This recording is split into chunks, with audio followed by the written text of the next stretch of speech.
Hey everyone, my name is Adam Keller, and I'm a developer advocate on the container services team here at AWS. I support our container services across the spectrum. And prior to working at AWS, I've built and deployed platforms from Fortune 500 companies to small and scrappy startups. So today we're going to talk about how to get up and running with containers using Amazon ECS. So in this session, we're going to discuss how to take a containerized application from a demo running on your laptop to a production-ready service in Amazon ECS using the AWS Copilot CLI. We'll walk through how Amazon ECS natively integrates with AWS services such as Amazon ECR to store our container images, AWS Fargate to run our containers using serverless compute, as well as AWS Code Pipeline and AWS Code Build for our CI/CD pipelines. Finally, we're going to look at how to manage the day two operations of monitoring and scaling your containers in ECS. So let's get right into it. So first, I'd like to start with just what is Amazon ECS, which is Amazon Elastic Container Service. So Amazon ECS is a fully managed container orchestration service that enables customers to run their most sensitive and mission-critical applications on AWS. When running containers in a real-world environment, generally there's a need to orchestrate the how and the where your containers run. This is the job of Amazon ECS. I mentioned that it's fully managed, but what that means is the control plane is fully managed. So when there are updates to ECS, you don't have to think about control plane upgrades, how to roll out those new upgrades. You simply get those features on day one without any changes needing to be made from the control plane perspective. ECS has a robust scheduler that enables flexibility in how you run your applications, whether that's a long running service or a one time task launch of many or just one task for that matter. And by the way, you can run up to thousands of tasks at any given time. So it's highly scalable. Um, and beyond that, there are advanced ways to schedule your containers using capacity providers, which further abstract the management of the underlying compute. So you can focus on the application you're building and not on the underlying infrastructure. Being native to the AWS platform, this means that you use one API when talking with ECS amongst other AWS services. It's that same API across the board. We've also built in tight integrations with Elastic Load Balancing, for example, automatic registering of your tasks to a load balancer when they're launched, um, as well as integrations with the Elastic File System service for persistent storage in your container, as well as automated logging and metric collection with Amazon CloudWatch. As well as integration with secrets using AWS Secrets Manager or SSM Parameter Store. And you can extend and build on top of the ECS APIs. An example here that I like to reference is the Jenkins CI/CD system, which has an ECS plugin that directly integrates with the ECS APIs to deploy your services and tasks using the Jenkins platform.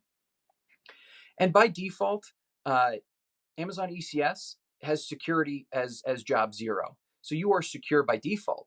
You can choose to also take advantage of AWS Fargate, which means that you don't have to manage the underlying infrastructure that your containers run on. So it's one less component to have to think about managing, scaling, patching, etc.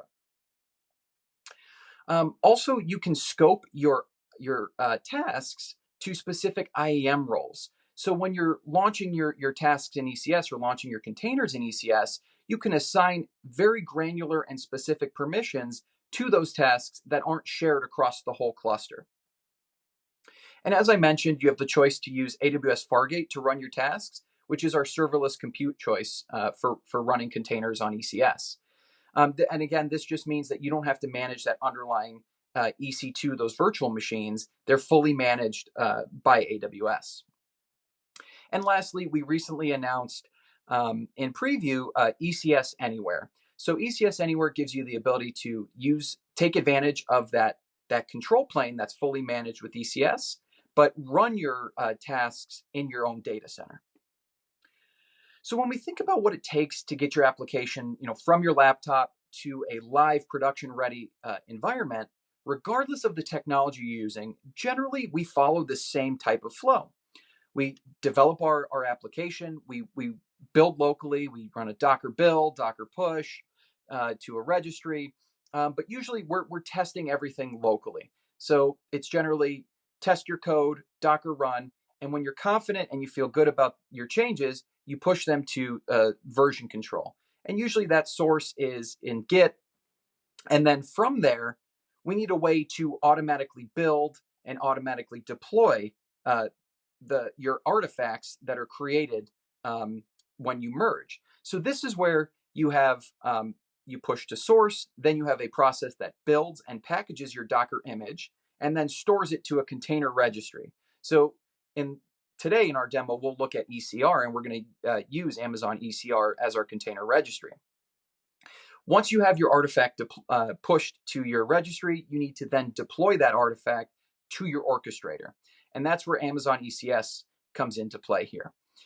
And finally, there's the day two operations. This is where we talk about observability, monitoring of those containers to be able to have insight into what's happening. And when there's trouble, you're able to tail the logs, look at the metrics, or even exec into the container to do live troubleshooting. So there's a lot that goes into getting this right. And if this is not your day job to build all of this, it can be quite an undertaking to get this all going on your own. And then this is where the tools you choose are so critical in your path. So to do that, there's quite a few ways that one can accomplish this desired state. ECS is compatible with a number of developer tools to help you get up and running. You can choose based on your team's preference. So for those users who prefer a user interface, so like a graphical interface, the AWS console is available and feature rich to deploy your services or your tasks to ECS. And it also has a very guided experience. Oftentimes there's one-click integrations, as we mentioned earlier, integrations with other AWS services such as Elastic Load Balancing. It's a great experience to guide you for first-time user or just those who prefer it. Now, one thing I will say is I think it's a great starting point to when you're learning a service to build it through the console. But when it comes to reproducibility and being able to build and reproduce what you've done multiple times over and over, generally it becomes more difficult when you're just building in the console.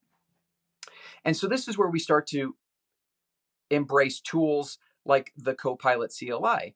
So this is for users who are more focused on developing the applications and less focused on building all the boilerplate that comes with getting their applications deployed to an orchestration platform. The AWS Copilot CLI gets you up and running in the quickest way possible and in a guided experience. We'll show that in the demo soon. Next, there's the AWS Cloud Development, or the AWS CDK. So this is going to give you the most control over your environments. With the AWS Cloud Development Kit, you define your resources using a familiar programming language such as Python, TypeScript, JavaScript, and so on. Now, these tools are not mutually exclusive. You can use all of them together, just depending on the use case. But for the sake of the session today, we're going to focus on the AWS Copilot CLI. And one other thing I want to mention is there's more ways to deploy than just what I've mentioned. There's also CloudFormation, Terraform, and amongst many other ways. But these are definitely the preferred ways to deploy to ECS. So with the AWS Copilot CLI, we think in terms of architecture, not infrastructure. This is why we have application-first abstractions. So the idea is we solve all the problems of stitching together the boilerplate pieces, which is security groups, networking, load balancers, IAM roles, and ensuring everything can talk to each other. Copilot has that opinion built in, which means by default, you're getting AWS best practices built in on day one. It's also a guided experience. So you have a Docker file locally on your workstation, and from your Docker file, with a simple Copilot init, it's going to take that Docker file, introspect it, and basically from learning what ports you're exposing, environment variables, health checks, and so on, it's going to determine how to deploy your service. We also can use the Copilot CLI to build and deploy our CI/CD pipelines. Again, this is a process that if you're not experienced in building CI/CD pipelines, or frankly, you just don't have the time to build CI/CD pipelines, Copilot takes care of that for you. And also in the demo, we'll go through that as well. And lastly, we've built in operational commands. So it's a one-stop shop experience when using the Copilot CLI. I can use it to deploy my artifacts to a production-like environment or a production environment. And then on the day 2 operations where I want to check logs, review the health of my service, I can use the Copilot CLI to do that as well. Ultimately, the goal of the Copilot CLI is to enable customers to focus on what matters to them, which is your business logic, your applications, and not all of the underlying infrastructure that you just don't have, frankly, the time to manage. So now we're going to go into a demo. And with the demo, we're going to build a Docker image locally. We have our application, we'll test it, and then we're going to use the Copilot CLI to take it from my local workstation to a production-ready environment. So let's get right into that. Okay, so in the demo here, you're going to see I have just a simple Docker file. I'm building a Flask application. I have my app.py, which is just my Flask application, which defines my routes. And what we're going to do is, in a typical workflow, we're going to build our Docker image locally, and then we're going to run that Docker image to test it to see, hey, does this work as I expect? Here's my latest changes to the application. Let's go ahead and run it and see. So I'm just going to do a traditional Docker run, maybe pass an environment variable here, define my ports. So I want it to run locally on 8080, but in the container 5000. And then we're going to run that image that I just built, which is called local test. Perfect. My image is, my container's up and running. Now let's go ahead and preview that application. So here's my demo app. Everything looks good. In the application, one thing we do is we expose the environment variables as well as the deployment environment. And we can see, hey, this is working great. I was able to build it and test it locally. But now I'm ready to see this in a production-ready environment. And this is where Copilot comes into play. So we're going to start by just running a Copilot init. This is going to initialize our Copilot project, which is actually our Copilot application.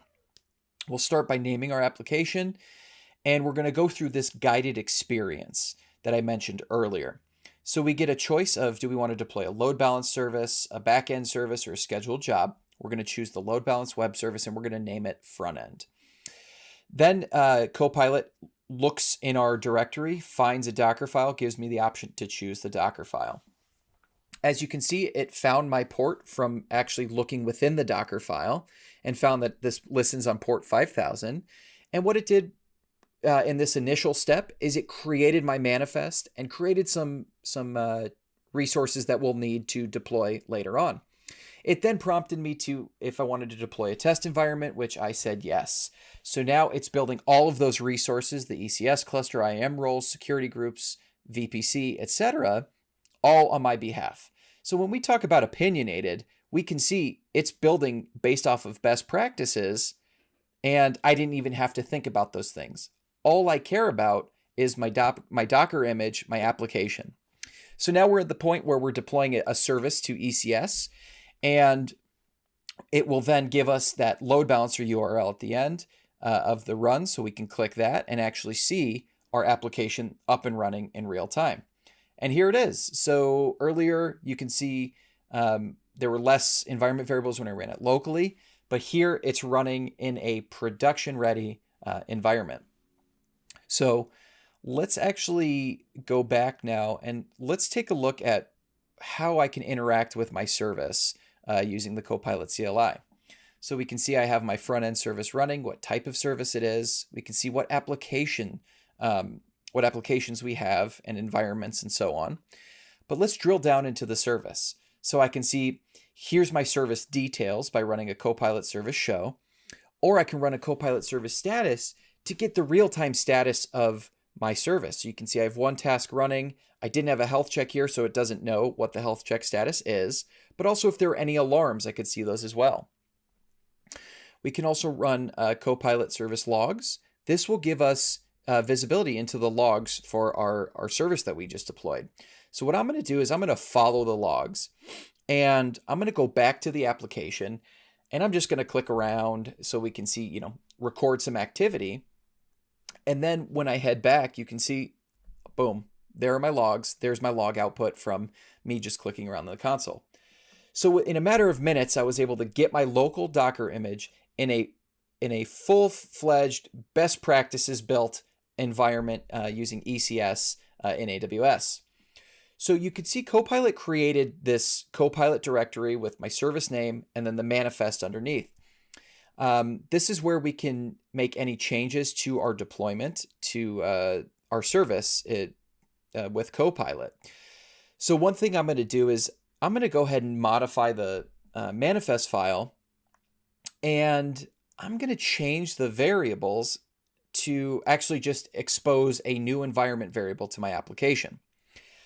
And as you can see here, we also can define CPU, memory, the count of services, as well as auto scaling. So if we wanted to auto scale our service, we could define that here as well. And it's all built in without me having to do any additional work. So we've now set our environment variable, and I could just deploy it now, but I'd rather not. What I'd rather do is actually have Copilot build a pipeline for me. So we're going to use the Copilot pipeline command, and we're going to start with an init. So this is going to ask us what environments we'd like to deploy to our pipeline. It's going to look at our remote repository that we have set locally. And it's then going to ask me for a GitHub personal access token. And what it's done here in the first step is it's given me some YAML files that I can work with that help define the pipeline flow. And if I wanted to add any testing or anything in addition, I could do that here as well. So you can see my test commands for my stage. I could add those there, but I'm just switching the branch because I'm working on this AWS Summit branch. So as you can see, it goes down that path of guided experience where it tells me exactly what I need to do to get this pipeline deployed. So first I'm going to add my changes, which includes that new environment variable, AWS Summit 2021, which says howdy, that's the value. And so we're going to add those files, which is the pipeline files as well. We're going to commit those changes, and then we'll push those changes to our Git repository. So once we push these changes, the next step is to get this pipeline actually built and running and ready to build and deploy our service. So we're going to run a Copilot pipeline update. So what Copilot's doing now is it's creating a CI/CD pipeline using AWS Code Pipeline and AWS Code Build to get our CI/CD pipeline up and running. So you can see here's my app. We don't have that environment variable yet that I had defined in the manifest file. But what's going to happen is in just a few moments, we're going to have our pipeline ready to go. Now, it's important to note that some of these I've fast forwarded through because some creating resources for the first time can take a few minutes. So for the sake of just time and brevity, I went ahead and just kind of shortened that experience a little bit. So now our pipeline is done. So the really cool thing about Copilot is I can stay in the Copilot CLI and check the status of my pipeline just within the CLI. So you can see already it has sourced my changes and it's starting to build my Docker image. So you can see the exact flow, and I can tail and monitor the pipeline in real time, all from the command line. So you can see here, I'm just going to run a simple watch command just so I can watch the status of the pipeline as it progresses through. And I'm able to do everything with my application all from the CLI. So you can see my environment variable is not there because it hasn't been deployed yet. So let's look around the console and see what it looks like. So you can see we created an ECS cluster. We have our ECS service. This is everything that Copilot did on our behalf. You can see those default metrics that come out of the box with CloudWatch for CPU utilization, memory utilization. We can see the logs for our service, as well as the configuration of how our service was configured, any active deployments, networking and tags, and so on. So also, I mentioned this created a pipeline for us in CodePipeline. So if we go to the CodePipeline console, we can see here's our pipeline that Copilot created for us. Now, this is helpful if you prefer to have that visual insight into what's going on in your pipeline. Sometimes it's nice to see that the nice colors and as it visually progresses. But otherwise, you can do that from the command line as well. So at this point, we're going to wait a few minutes while our build and deploy happens. But in this particular stage, this is where code build will actually build our Docker image, and it's going to push that Docker image into Amazon ECR, which is our container registry, which again, Copilot created for us without us having to even think about it.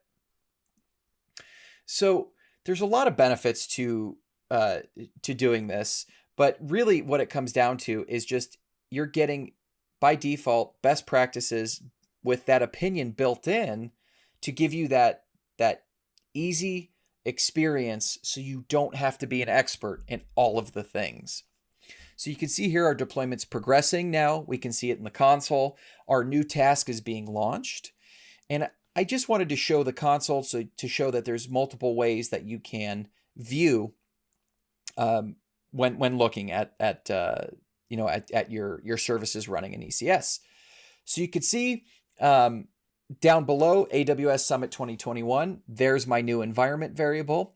So Copilot deployed it for me, created that CI/CD pipeline, and all I had to do was simply run a couple commands to get a full-fledged environment up and running in a matter of minutes with very little work from my perspective, from me as the user. So that's it. As you can see, here's my new service, my new environment variable. But now we're going to head back to the slides to continue on with the presentation. So what have we learned today? Well, we've learned that Amazon ECS is a fully managed container orchestration platform. The control plane is actually provided at no cost. You have flexible scaling, multiple ways of scheduling your containers, whether that's serverless compute using Fargate, or you can use EC2 to launch your tasks. There are tools you can choose tools based on your preferences. So if you prefer a more opinionated tool to just get your containers up and running in a production-ready environment, you have tools like the Copilot CLI that can help you. If you need more, you want to have more control over your environments, the AWS CDK or CloudFormation can help you solve your problems. But the bottom line, it comes down to you get to choose the right tool that works best for you. Lastly, AWS Copilot CLI gets you up and running in minutes. As we saw, there was a guided experience that took me from a Docker file running locally to a production-ready, load-balanced web application deployed to AWS on top of Amazon ECS. And observability is provided out of the box. So you get those metrics, those logs on day one.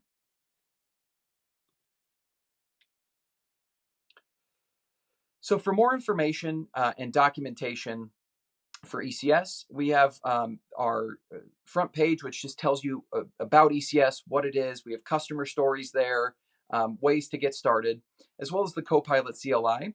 And if you're not familiar with Containers from the Couch, this is a show we do regularly where we the DA team, the developer advocate team for the Container Services Organization, we get together and we bring partners on, we talk about containers, anything containers related to AWS, that's what we'll be talking about on Containers from the Couch. So if you're interested in Copilot content, there's quite a bit. Just follow this URL here, and that'll get you some videos to get started. So you came here, you joined the AWS Summit to learn. There is, of course, learning beyond the summit, and we have training and certification for containers and serverless. So we have online digital training available on demand, and anything you need, just follow the link on this slide, and that will get you to training as well. So that's it for my session today. I want to thank you so much for joining. You can reach me on Twitter at RealAdamJKeller. Email and GitHub are posted here as well. I apologize for the hair. I hope to get a haircut here in the next couple of months, but I thank you all again for joining.